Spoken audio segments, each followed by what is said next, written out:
Did you know that an Alia sometimes hides her feelings in Russian? Yuki is secretly trying to help Kuze out by constantly toying with Alia. Repeatedly throughout the story, Yuki can be seen toying with Alia, sometimes going as far as making her eat super spicy ramen even though she knows that she can't handle it.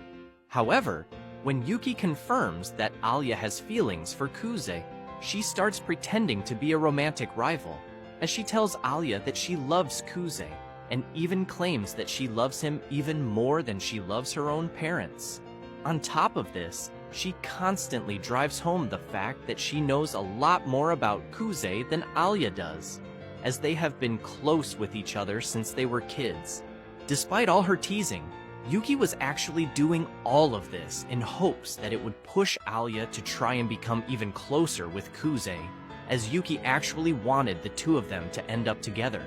In fact, she sometimes puts the two of them in situations with the hidden motive of making the two of them become closer with each other, such as the time where she sent Alia to Kuze's house so that she could take care of him while he was sick.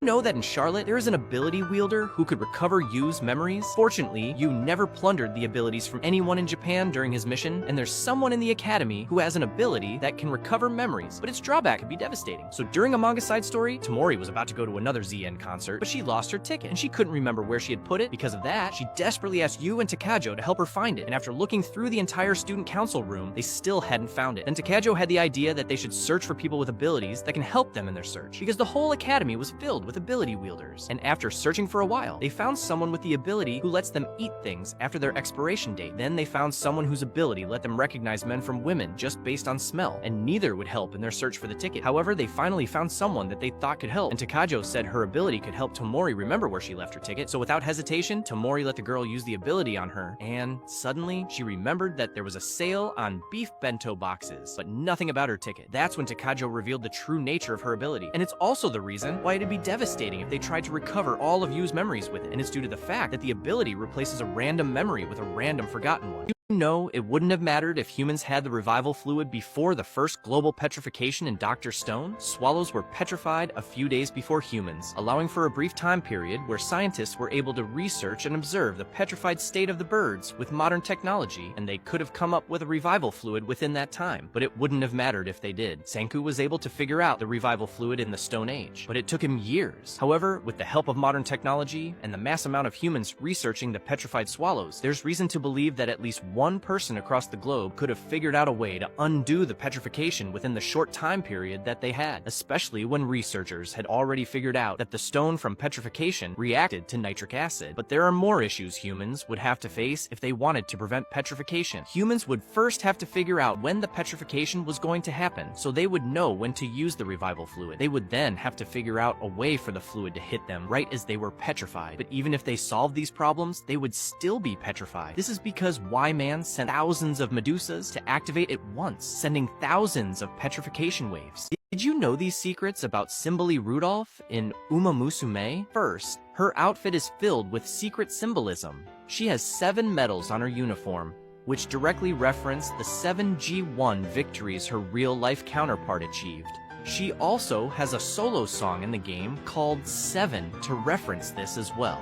Second, despite her strict and regal image, she is secretly obsessed with making corny dad jokes. Whenever she tells one, her ears wiggle uncontrollably. Airgroove gets annoyed every time, but they're so bad, even Teo doesn't laugh at them. Strangely, Nice Nature and Simbali Chris S actually love them.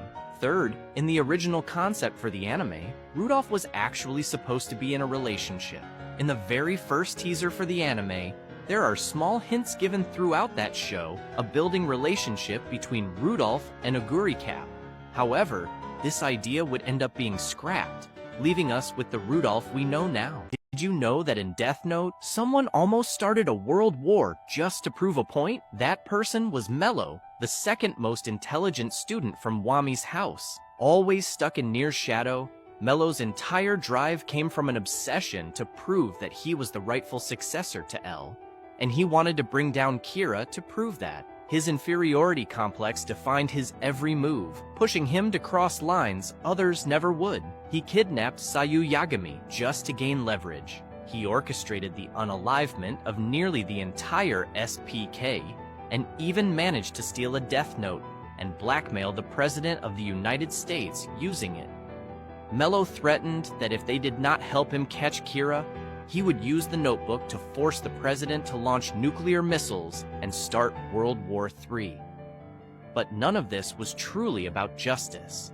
For Mello, defeating Kira meant proving to the world that he was the world's best detective. You know that in Mushoku Tensei, Rudeus and Orsted had a rematch? Just as Orsted was getting ready to land the final blow on Rudeus, something happened that changed the outcome of the entire fight. Eris had shown up with Roxy and Sylphie to help Rudeus fight, and despite the condition he was in, she got excited at the fact that he was strong enough to injure Orsted and even make him draw his sword, and she believed that it was now her turn to show Rudeus how strong she had gotten. As for what she did for the years after she left Rudeus, it was all spent training in the Sword Sanctum to get stronger, with defeating Orsted being her main goal. She eventually got strong enough to the point where she became a Sword King, and received one of the 7 swords granted only to Sword Kings by the Sword God himself. And when she showed up at the fight, Orsted was surprised at her strength, and he decided to strike first. However, Eris was able to counter his attack and even cut his hand, but Orsted instantly healed himself and began to show how strong he really was. Eris launched another attack, but Orsted easily blocked it, which prompted Eris to tell Roxy and Sylphie to take Rudeus and run while she held up Orsted, even if it cost her life. However, Orsted stopped them by yelling out Rudeus's name and declared that as long as he served the man god, he could not allow him or anyone that helped him to live. But he also knew Rudeus' situation from what he said before Eris showed up, and was impressed with his abilities and strength, and saw his immunity to his curses incredibly valuable. And because of that, he gave Rudeus the choice to betray the man god and join him, and if he did, he would heal him completely, as well as protect him and his family from the man god, and Rudeus accepted.